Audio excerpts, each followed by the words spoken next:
Kickoff is under half an hour away.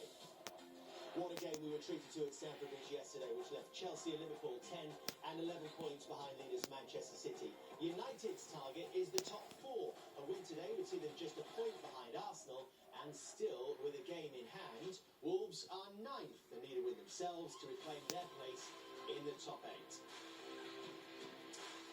Hi there, good to have you with us. And so we have reached the end of the Premier League's festive fixtures, and just when you think the decorations are looking a little tired, along come these two to sparkle up the place. Jamie Redknapp, alongside the former Manchester United and Wolves captain Paul Ince. Good to have you with us, Paul.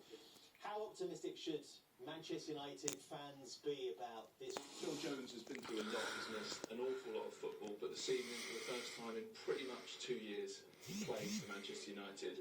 Just on him, how pleased are you to be able to give him that opportunity? Well, I can only judge him from the last 4 weeks in training, and he's always been very professional, very much involved in all the things that happen on the pitch. And since the other three centre-backs are all out for injury or COVID reasons, for me he was the logic choice for tonight's game. What can you tell us about the other three centre-halves, particularly Harry Maguire? Yeah, he received that sort of kind of injury in the game against Burnley. He could play all through the game, but he had problems the day after, and until yesterday we were still hoping that he might be able to play. The same with Eric Bailly, but in both cases it was just a no. So since last night we knew that all three of them were out. It means that Cristiano Ronaldo captains Manchester United, and I believe it's just for the second time ever that he's done it in either spell.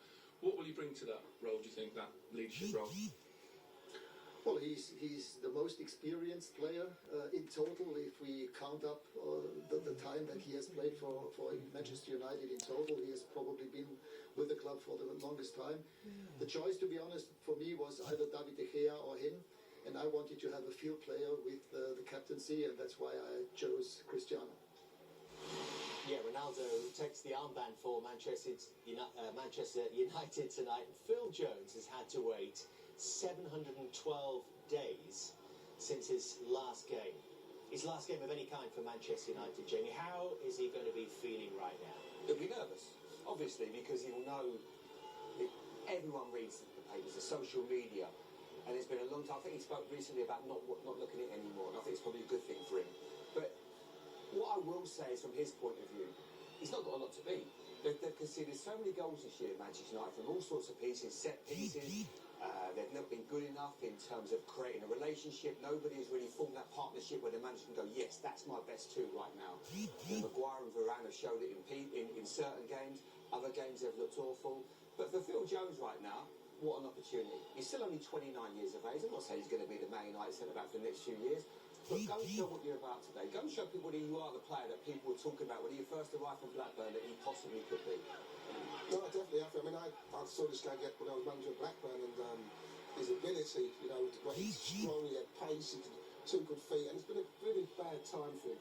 You know, when you get a dream move to Manchester United, excuse me, and you get these bad injuries that have stopped him from playing, but I agree with James. This is a chance now for him to say, no, I'm going to take a place here. Maguire's not been great. Lindelof, Bailly. There's so much inconsistency with a pair at the back too. Varane, who's been in and out with injuries. So this is a chance for him to take a claim. And to be fair, it's going to be a tough one. You know, against Jimenez, Podence, people like that. They're going to challenge him and test him. But it's great to see him back anyway.